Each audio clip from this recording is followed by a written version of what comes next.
வணக்கம். சற்று முன் கிடைக்கப்பெற்ற மிக மிக முக்கியமான செய்தி ஒன்று வெளியாகியுள்ளது. கட்சியிலிருந்து வெளியே போடா எடப்பாடி என்று அதிமுகவின் நிர்வாகிகள், அடிப்படை உறுப்பினர்கள், ஒட்டுமொத்தமான ஏற்பாடுகள் அனைத்தையும் தற்பொழுது அதிமுகவின் பொதுச்செயலாளராக இருக்கக்கூடிய எடப்பாடி பழனிசாமி அவர்களுக்கு எதிராகத்தான் களம் சென்று கொண்டிருப்பதாக தகவல்கள் கிடைக்கப்பெற்றுள்ளது. எடப்பாடி பொதுச்செயலாளராக பொறுப்பேற்றதில் இருந்து பல்வேறு நிகழ்வுகள் அதிமுகவில் தொடர்ச்சியாக நடைபெற்று கொண்டிருக்கிறது. அதிலும் குறிப்பாக ஒவ்வொரு தொகுதிகளிலும் வெற்றி வாய்ப்பு என்பது கணிசமான முறையில் குறைந்துவிட்டது. வெற்றியடையக்கூடிய தொகுதிகளிலும் கூட தற்பொழுது அதிமுகவின் வேட்பாளர் தோல்வியை தழுவார்கள். உதாரணத்திற்கு தேனி மாவட்டம் போடி தொகுதி, ஒரத்தநாடு தொகுதி போன்ற முக்கியமான தொகுதிகள் அதிமுகவின் கோட்டையாகவே இருந்தது. இப்பொழுது அதிமுகவில் இருந்து நீக்கப்பட்டவர்கள் திமுகவில் இணைந்ததன் காரணமாக ஒட்டுமொத்த அதிமுகவின் வாக்குகளை இழக்கக்கூடிய ஒரு சூழலும் உருவாகிவிட்டது. இனி எடப்பாடி பழனிசாமி அவர்கள் நினைத்தது நடக்காது. அவரது சுயநலத்திற்காகத்தான் அதிமுக தொடர் தோல்வியை பெற்றுக்கொண்டிருக்கிறது. இனியும் அதிமுகவில் எடப்பாடி பழனிசாமி அவர்கள் செயல்பட தேவையில்லை.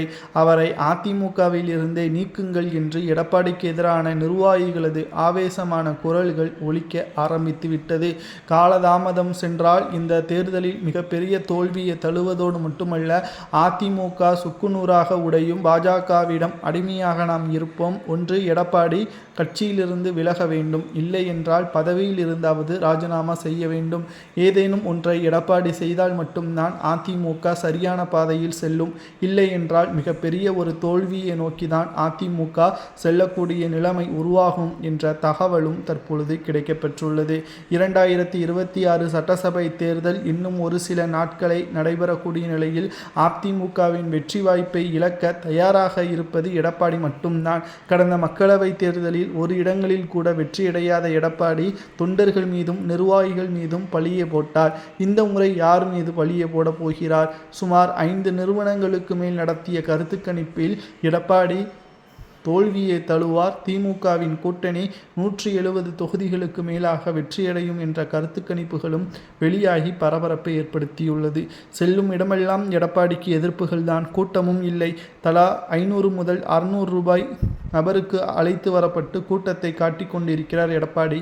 இது ஓட்டாக மாறாது என்ற குற்றச்சாட்டுகளும் முன்வைக்கப்பட்டு வருகிறது. இந்த தேர்தலில் அதிமுகவின் நிர்வாகிகள் கூறுவது சரியா, அல்லது அதிமுக தான் வெற்றியடையுமா என்பதை கமெண்ட் வாயிலாக மக்களாகிய உங்களது கருத்துக்களை கமெண்டில் கூறுங்கள்.